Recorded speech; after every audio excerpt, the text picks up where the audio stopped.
네, 우리가 오전 시간에 빠르게 이제 프로젝트 관련된 기본적인 정의나 또는 관리 활동들이나, 네, 또 그리고 이 PM의 역할에 대해서, 그리고 또 PMO, 특히 한국의 전자정부 PMO에 대해서 이게 쪼르륵 이제 훑어봤어요. 네, 이제 본론으로 지식 영역 10개에 대해서 쪼르륵 한번 스캔하는 게 이제 이번 지금 시간 진행할 내용이고요. 통합관리, 범위관리, 일정관리, 원가관리, 품질관리, 자원관리, 의사소통관리, 위험관리, 조달관리, 이해관계자관리 뭐 이렇게 있는데 음, 그러니까 여러분들이 이게 녹화가 안 됐잖아요. 네. 근데 사실은 요 맵에서 아까 찝은 게 어찌 보면 전부예요, 사실은. 맞죠? 네, 그래서 다시 이쪽으로 돌아와서 네, 프로젝트 관리 관련된 계획에서 프로젝트 정의나 관리 관리의 정의, 프로젝트 자체에 대한 정의, 그다음에 수명주기, 난리시에르 이런 거, 그다음에 프로젝트 매니저, 그다음에 PMO, 특히 전자정보 PMO에 대해서, 그다음에 정보 시스템 감리 이런 부분들이 있고, 소프트웨어 견적 기법에서 이제 기능 점수라든지 또 폭포 뭐 이런 거, 그다음에 산정 실무에서 이제 이것도 실제 산정 사례고, 난리 제어리어 10개에 대해서는 통합 관리, 그다음에 요뭐 시험 문제 특별히 아직까지. 네, 범위 관리 쪽에서는 자급 분류 체계 WB에서 계속 시험에 진출 영역이다. 고 그다음에 일정 관리 쪽에서 이제 주공정법 CPM, 그다음에 주공정 연쇄법에서 CCM 크리티컬 체인 메소드. 이게 이제 주 시험 출제입니다. 네, 프로젝트 원가 관리 또는 성과 관리 이쪽에서 획득 가치 관리 그래서 EVA. 네, 이게 이제 주 시험 출제 영역이다. 품질 관리 쪽은 뭐 특별히 근데 이제 전에 이 품질 관리 도구 7개 써라. 이게 나온 적이 있었어요. 근데 품질 통제 도구 써라는 아직 안 나왔어요. 그래서 이제 저희가 그 자원관리 쪽에 이 터크만 오던 게 여기 갑자기 나왔잖아요. 네, 그래서 그러면 그 다음은 어디일까? 품질 통제 도구를 써라 이러면 갑자기 뭐 이거 땡겨줄 수 있을 것 같은 생각이 들어요. 음. 그리고 프로젝트 의사소통 관리, 그다음 프로젝트 이용 관리. 이용 관리에서는 정성적, 정량적, 요게 이제 단골 출제 변출량이고, 그다음에 위험 대응 계획에서 요거 회전 감수, 그다음에 활중 공수. 근데 여기 하나가 6번에서 추가됐다. 에스컬레이션. 네, 그래서 에스컬레이션. 에스컬레이션은 우리말로 위험을 유관한다. 네, 다른 조직에 우리가 식별을 했으나 우리 게 아니에요. 그래서 다른 조직 찾아서 그쪽 보내버리고. 그다음에 조달 관리 잘 안 나왔고 그다음에 이해관계자 관리 여기서 현저성 모델이 예, 출제가 됐었다. 이런 거고요. 그래서 이렇게 이제 전체적인 예, 내용은 이제 이런 부분이다. 이렇게,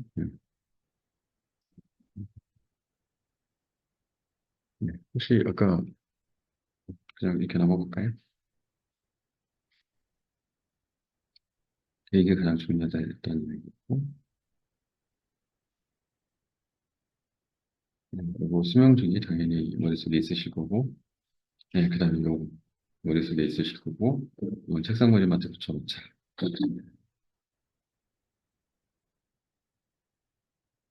여기 비즈니스 기술 리더십 역량 생각형 이해관계자 PMO 이용 세 가지 서포티브 컨트롤링 디렉티브 이렇게.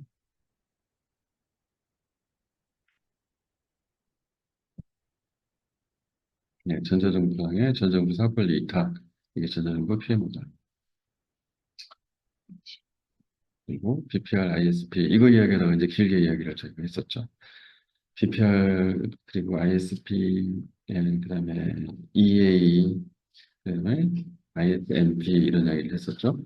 순서가 어떻게 되는 게 일반적인 건지 그리고 그것들이 순서가 바뀌었을 때 어떻게 서로 영향을 주고받는지 이렇게 넘기고 보니까 또 별거 없네요, 그죠? 네. 네, 통합관리 쪽에는 네, 지식관리가 추가됐다. 6판에서 뭐 이런 이야기 있었고, 예, 프로젝트 헌장이라는 게 있다. 네. 네, 범위 관리로 보게 되면은, 이런 표현은 좀 좋은 것 같아요. 프로젝트를 성공적으로 완료하는 데 필요한 작업만을 빠짐없이, 그래서 포함되는 것과 그렇지 않은 것. 그래서 더도 말고 덜도 말고, 이런 표현을 씁니다. 근데 더 하는 거를 우리가, 네, 뭐라고 하죠? 골드 플레이팅? 네, 들어보셨죠? 네, 쓸데없는 거 추가하죠, 그러는 거. 이렇게 거지가, 뉴욕에서 거지가 이렇게 돈을 너무 많이 벌어갖고, 그리고 굉장히 허름한 이렇게 양푼을 이렇게 놓고 구걸을 하고 있었는데, 돈을 너무 많이 벌었어요. 그래서 이 양푼을 좀, 나를 생각해 주신 분들, 고객들을 위해서, 깨끗한 걸로 바꾸겠다. 이렇게 해서 양푼을 새로 해가지고, 거기다가 금도금을 했어요. 금도금을 해가지고 놓으니까, 그다음부터 돈이 안 벌려요. 그죠? 이 kum도금을 한 만큼 돈이 많은데 무슨 돈을 주겠어요. 이걸 이제 골드 플레이팅. 그래서 쓸데없이 범위를 더 하겠다고 일을 늘리는 거 이런 것들 그렇게 얘기를 합니다. 용어는 알아야 되니까 골드 플레이팅. 네, 그래서 이제 여기서는 작업 분류 체계라고 번역하는 WBS 워크 브레이크다운 스트럭처가 제일 중요하다는 거고, 네, 이제 작업 패키지라고 하는 것은 최하위 보고 2주 단위 이내 수행하는 작업 단위로 자르는 것이다. 그다음에 단계별로 이렇게 구성할 수도 있고, 제품 중심으로 구성할 수도 있고, 뭐 이런 양식. 이렇게. 그래서 WBS 유형이 단계별이냐, 아니면 제품 중심이냐, 아니면 이 두 개를 섞은 하이브리드 타입이냐, 이렇게 할 수 있다. 그래서 범위 기준선이라고 하는 것은 저 WBS를 정의를 하고, 거기에 이제 도도 말고 돌도 말고 업무가 다 들어가 있는 거잖아요. 그러면 그거를 현업, 고객하고 합의한 것. 그래서 합의 시점별로 이제 범위 기준선을 최초로 합의를 하고 그 이후에 변경이 일어나면 또 변경 합의를 할 거잖아요. 그러면 그 합의된 순간마다 갱신 시점이 다 기준선이에요. 그래서 기준선은 계속 네, 최초 기준선에서 변경 관리에 의해서 계속 변할 수 있다. 그런 겁니다. 그래서 작업 분류 체계, 뭐 작업 패키지, 계획 패키지 뭐 이런 이야기들을 우리 기준선 베이스라는 게. 네, 베이스라인 아, 맞습니다. 베이스라인입니다. 영어로 베이스라인을 네, 일정 관리, 프로젝트를 적시 완료하는 데 필요한 프로세스, 이러다 보니까 이제 일정 관리가 되게 중요하죠. 기본적으로 여기서 쓰이는 기법들이 이제 시험 문제 나오는 거고, PDM. 그래서 프레시던스, 이거 선행, 다이어그램, 먼저 그러면 후행이 당연히 상관관계가 있으니까 후행이 자연스럽게 정해지는 거죠. 그래서 PDM에서 말하는 복수계 이상의 타스크 간의 의존 관계. 이게 이제 종료 시작 관계, 종료 종료 관계. 그래서 finish and finish to start 그래서 FS, finish to finish 이런 식으로 시작은 SS, 시작 종료는 SF 이렇게 뭐 의무적, 임의적, 외부적, 내부적 이렇게 또 굳이 나누려면 나눌 수 있다.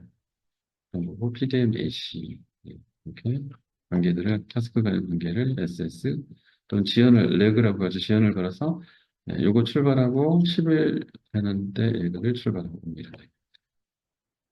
3전 산정법 기간을 이제 산정하기 위해서 기존의 프로젝트 유사 사례들을 해서 이 프로젝트가 몇 개월 만에 끝나는지 그래서 최근치, 그다음에 낙관치, 비관치 가장 길게 끝난 거, 가장 빨리 끝난 거, 그다음에 일반적으로 대충 비슷한 시기에 끝난 거 이거를 이제 3등분 하느냐 아니면 가중치를 줘서 빈도수가 높은 중간값을 곱하기 4를 한 다음에 모수를 6으로 쪼개는 이런 게 있다는 거고 CPM 전체 프로젝트 가장 긴 경로가 된다라는 타스크를 연결을 한 거죠.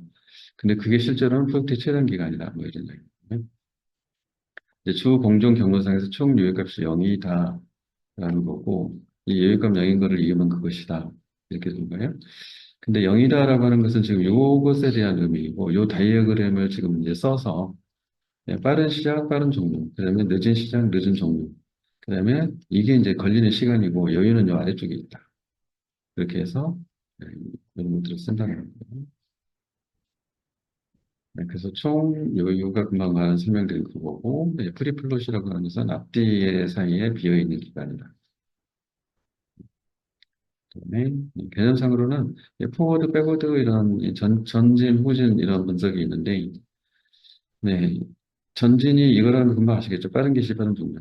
후진은 끝나는 시점을 딱 막아놓고 거기서부터 이렇게 타스크를 계속 뒤로 백워드 방식으로 잡아가는 거예요. 그러면 언제 시작하면 이때 끝낼 수 있겠구나, 이렇게. 크리티컬 체인 메소드, 주공용 연습법, 프로젝트 일정 경로에 완충을 줄 수 있다라고 하는 거고요. 완충 관리라는 걸 통해서 프로젝트 성공적으로 일정 관리를 하려고 한다. 프로젝트 완충이 있고 뭐 기능 완충 뭐 이런 개념이 있어요. 그래서 일반적으로는 앞에 CPM이 굉장히 훌륭한 방법입니다. 근데 이 CPM을 계속 하다 보니까 문제가 있어요. 어떤 문제가 있냐면 처음에 CPM을 할 때는 이런 현상들이 상대적으로 없었어요. 왜냐면 모두가 어떻게 하면 프로젝트를 낚기죽해서 끝낼 수 있을까? 여기 모든 프로젝트 멤버들이 처음에는 다들 몰입하고 노력하는 이런 거가 있었어요. 왜냐면 그동안에는 일정 관리가 안 돼서 많이 지연되니까 다 그게 이슈예요. 그러니까 정확하게 일정을 맞춰서 끝내고 싶은 거지, 모두. 그래서 CPM으로 관리를 했더니 통제가 잘 이제 됐어요. 근데 CPM도 자꾸 익숙해지면 해이해지잖아요. 그래서 이제 멤버들이 또 그리고 요령을 피우기 시작하는 거죠. 그 요령의 방법들이 이제 여기에 이런 게 있습니다. 스튜던트 신드롬, 파킨슨 법칙, 멀티태스킹. 스튜던트 신드롬은 끝내기로 한 날짜 전에 여유 버퍼가 있으면은 일 안고 있다가 끝내기 직전에 한다. 뭐 이런 거고. 파킨슨스 러라고 하는 것은 기간을 충분히 주면 충분히 그 기간을 다 써버리는 거예요. 미리 끝낼 수 있는데. 멀티태스킹, 이거는 여러 개의 일을 동시에 하다 보면은 하나씩 끝내고 가는 것보다 느려지는데 이제 멀티태스킹 하는 경우가 많아졌다는 거예요. 파킨슨 법칙은 뭐 이런 데도 써먹죠. 스토리지를 주면은 주만큼 다 쓴다. 이게 파킨슨 법칙. 그래서 어떻게 완충 시간을 주느냐? 프로젝트 완충이라고 하는 걸 줘서 뒤에 기간을 이만큼 빼놓는다. 전제는 뭐냐? 이 완충에 대한 기간을 어디서 빼느냐?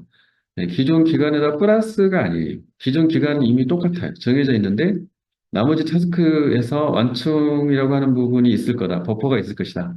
그 버퍼를 빼서 당겨버리겠다라는 개념이에요. 이 버퍼를 빼서 이렇게 뒤에 뭉치고 버퍼를 주지 않겠다. 왜? 버퍼가 있다는 거 하니까 일을 안 해. 그 얘기예요. 이걸 나타내는 거고요. 그래서 이제 여기에는 또 한 가지 기존의 이 CPM, 퍼트 CPM 문제 뭐 같은 의미입니다.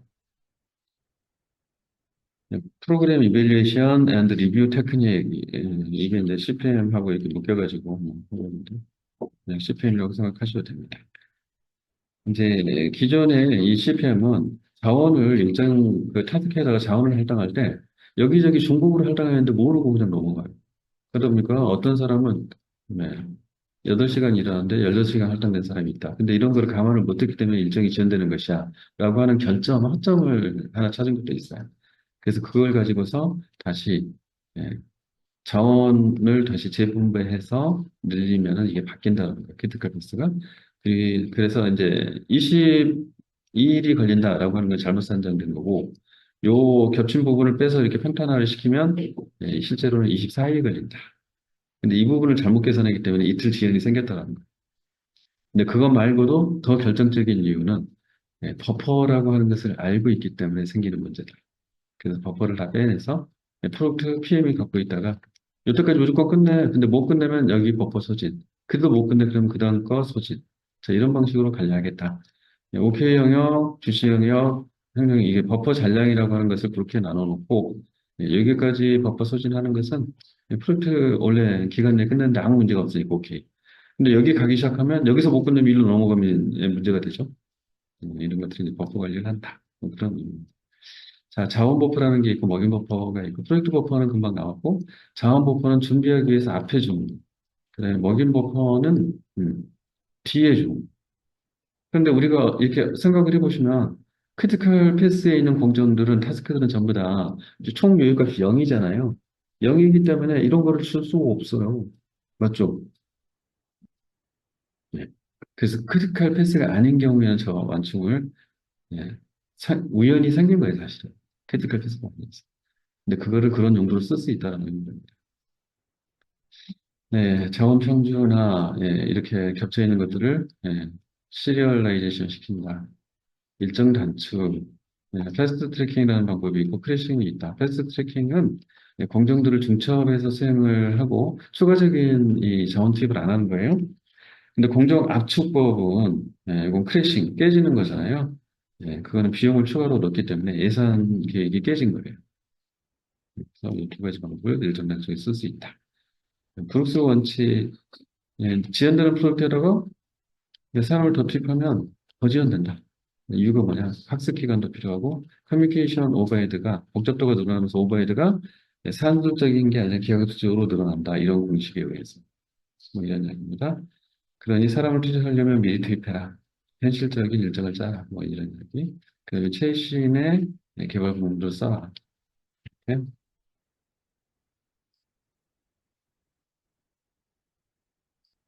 네, 원가 관리, 성과 관리. 네, ABB, 경제 ABB. 아, 이번도 시험 문제 특별히 안 나왔어요. 근데 그동안에 낸 것들 말고 이렇게 단타성으로 뭔가 시험을 내겠다고 하면, 이 터크만, 그팀 발달 단계, 이것처럼 단타성으로 내고 싶다 그러면 이것도 낼 수는 있겠다는 생각이 드네요. 이거 한번 봐주세요, 그러면. 네, EVA라고 하는 것은, 네, 요 그래프로 설명이 된다. 그래서 이 문제가 나오면 무조건 이 그래프를 그리고 보자. 네, 그래서 budget at completion, 이게 원래의 계획이다. 이 계획 안에는, 예, 실제로 일정과 그다음에 들어가는 이 비용과, 예, 그다음에 실제로 할 수 있는 일의 진척이 전부 하나로 표현이 된 거예요. 그래서 여기는 지금 비용에 대한 거고 여기는 일정에 대한 거고 실제 한 일은 요 곡선만큼 따라가는 거예요. 그래서 한 개로 쭉 가면은 정말 성공적인 프로젝트가 된다. 그래서 이걸 지키려고 기준을 삼고, 예, 실제, 예, 원가라든지 또 실제 한 일을 이렇게 재보면 기업이 생긴다. 그래서 이 갭들을 이제 계산을 해서 프로젝트 상태 파악하고 대응하고 그런 이야기예요. 플랜드 밸류라고 하는 것은 원래 PV는 원래 이 BAC의 이 곡선이 이제 플랜드 밸류죠. 그다음에 EV는 실제 한 일 어원드 밸류. 이게 실적인 거죠, 진척. AC는 실제 원가, 액츄얼 코스트. 네, 총 예산은 이게 이제 BAC입니다. 그다음에 원가 편차하고 이제 일정 편차라고 하는 것은, 네, 실제 한일 EV에서 액츄얼 코스트, 그 다음에 플랜드 밸류를 빼버리면은 코스트 또는 스케줄에 대한, 상태가 플러스냐 마이너스냐가 나온다. 플러스가 좋은 거죠. 그죠?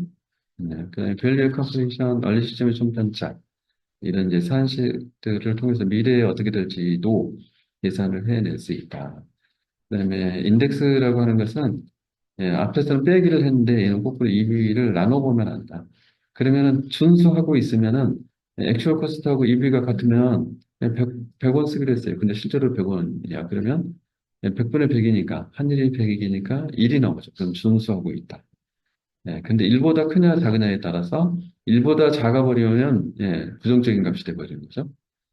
그다음에 1보다 크다라고 하면 긍정적인 값이 돼요.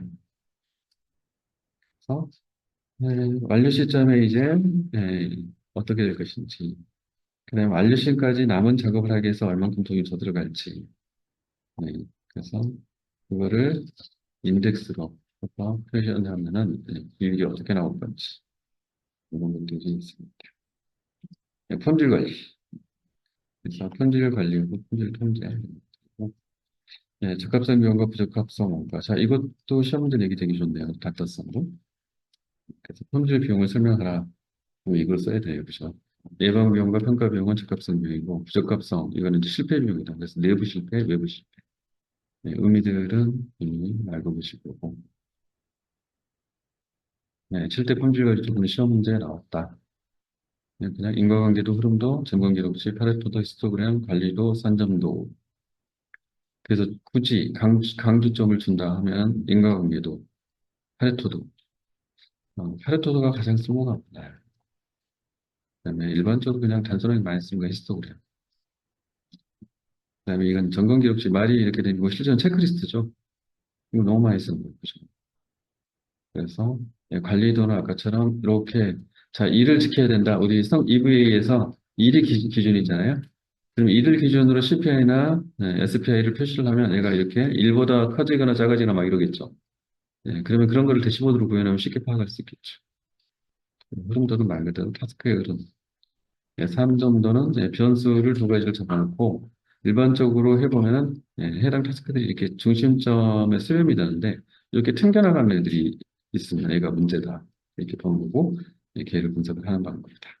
실대 통제 관리도구, 친화도, PDPC, 연관관계도, 개통도, 우선순위 매트릭스, 네트워크도, 연관관계도, 네트워크도 이렇게 하나로 모으고, 그 다음에 개통도, 우선순위 매트릭스, 매트릭스도 이렇게 하나로 모으고, 왜냐면 비슷하니까.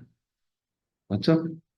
예, 그 다음에 친화도하고 PDPC 이렇게 오면, 그럼 하나, 둘, 셋, 네 개 덩어리만 알면 되죠? 음. 예, 자원관리, 예, 인적 자원관리인데 자원관리를 바꾸고, 예, 여기에다가, 예, 자원 확보에다가 인적, 자원, 팀원뿐만 아니라 설비, 장비 이런 거를 포함했다라는 거고요.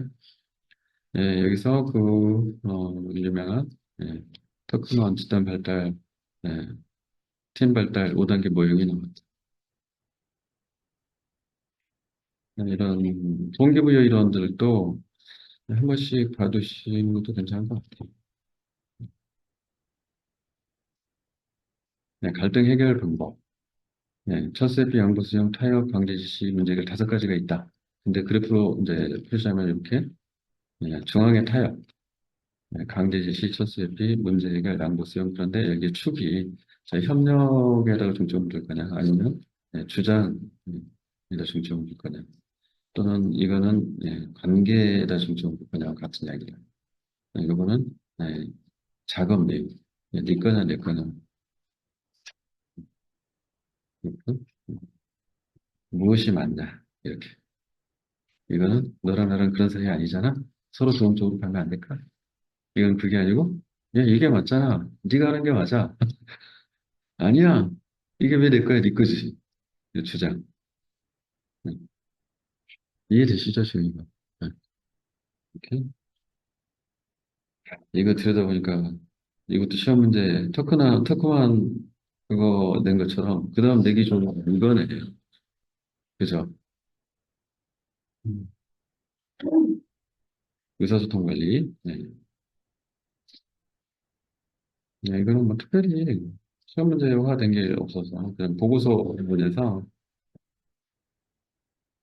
EVA 지표들을 써서 보고 성과 보고를 주간 보고 또는 월간 보고 또는 마일스톤 보고를 할 수 있다 이렇게. 그다음에 이원 관리. 이원 관리는 여기 활동 순서가 되게 중요해요. 기획 수립, 위험 식별, 정성적 위험 분석, 정량적 위험 분석, 그다음에 위험 대응 기획 수립, 위험 대응 체크 위험. 근데 이 부분이 기존에 없다가 6편에 추가됐다. 위험 감시. 이렇게 해서 7개의 단계가 있고 암기 사항입니다. 네, 이용 관리 절차를 써라라고 나올 가능성이 있죠. 그죠? 뭐, 이용보험도 이렇게 전에 기술적, 내부적, 조직적 이렇게 했는데, 여기 6판으로 나오면서 다시 이렇게 나눴어요. 테크니컬, 매니지먼트, 커머셜, 익스터널. 이게 비교해보면 비슷한 이야기인데 조금 용어를 달리 쓰고 있죠. 다루실 필요가 있을 것 같습니다. 네, 보엠의 프로젝트 10대 위험 요소. 여러분이 알고 있는 내용들이에요. 10가지로 나눠서 이제 쓰면 되는데, 보엠이 말한 걸 써라 그러면 머리가 하얘지겠죠? 왜냐면 보엠이 그런 걸 말했는지 기억이 안 나니까. 근데 보엠은 이제 워낙 유명한 소프트웨어 공학자예요. 근데 이것도 시험 문제에 나올 수 있겠네요. 네. 그 레만의 소프트웨어 진화의 법칙 써라 뭐 이렇게 모두가 선택하기 어렵다. 그런 것처럼 보엠의 프로젝트 시트 이문을 써라. 굉장히 쉽지 않아 보이네요. 네. 이 안에 키워드만 추려가지고 한번 외워둘 필요가 있겠죠? 네, 정성적인 예언 평가는 발생 가능성 예언 리버스 PPA 매트릭스, PI 매트릭스 기억해 두시고요. 이거의 목적은 뭐냐면 우선순위다. 네, 그래서 이용이 어느 게 그 상위냐 이것들을 이제 우선순위 한 다음에 그 상위 20%를 파레토 법칙으로 잘라요, 그죠? 그리고 나서 그거에 대해서 좀 더 구체적으로 위험의 발생 가능성 영향도를 수치화하겠다. 그러면 이게 이제 정량적인 분석이다. 그래서 정성적인 위험 분석 후에 실시한다. 이제 의사결정 테리, 민감도무소, EMV 분석 뭐 등등이 있다. 몬테카를로 시뮬레이션, 요거는 시험지에 나온 적이 있습니다. 예, 그래서 이거 이제 전체 영향도에 대한 이 프로젝트 목표에 주는 영향도죠. 원가, 시간, 범위, 품질 네, 이런 거에 대해서 5단계 척도로 매우 높음, 높음 뭐 이렇게 했을 때 이렇게 이제 요거는 절대적인 게 아니라요. 이거는 그냥 조직에서 정하기 나름이에요. 근데 예를 들면 이런 거를 정해 놓고 그러고 나서 이제 이렇게 매트릭스를 만들려고 한 거죠. 왜냐면 예, 발생 확률하고 금방 말한 영향도를 이렇게 옆에다 깔아놓은 거예요. 그래서 확률이 높은데 영향도도 커. 그러면 이렇게 판단된 위험은 반드시 관리해야 되겠죠. 네, 그래서 이 위험도를 상중하로 판단하기 위한 요걸 만들려고 우선순위화할 때 쓰려고 긍정적 위험과 부정적 위험이 있다라는 거, 이런 것들은 넘어갈게요. 여기서 이제 위험 대응 계획이라고 하는 게 회전 감소라고 외웠던 게 이거다. 근데 여기 플러스 에스컬레이션 이관이라고 하는 게 있어야 된다. 긍정적 위험은 활증 공수다. 근데 여기도 똑같은 이관이 있다. 프로젝트 조달 관리, 단가 계약, 총액 계약, 비용 상환 계약 세 가지가 있다. 내용은 대충 무엇인지 다 아시죠, 이제? TNN, 총액 계약, 비용 상환 계약. 네. 그래서, 뭐, 이것도 굳이 시험 문제 나온다면 세 가지를 비교하고 사례를 설명하라. 이렇게 나오면 제낄 거예요? 볼 거예요? 네. 총액 계약은 뭐야?